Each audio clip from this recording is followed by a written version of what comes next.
Velkommen til indskrivningen i sæsonen 2015. Indskrivningen kommer i år til at foregå elektronisk, og følgende video viser, hvor nemt det er.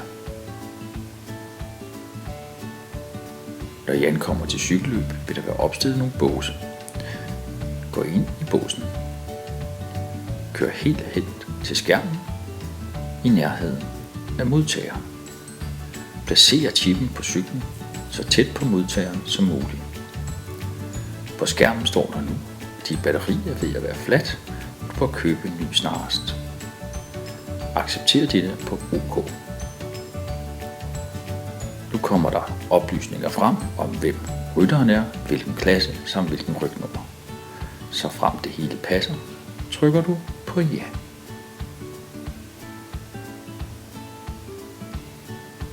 Tillykke, du er nu indskrevet til cykelløb korrekt, men du skal huske at købe en ny chip til næste gang.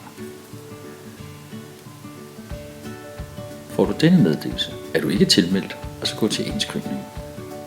Det kan også betyde, at der er en fejl ved din tilmelding, og du skal gå til indskrivningsbordet.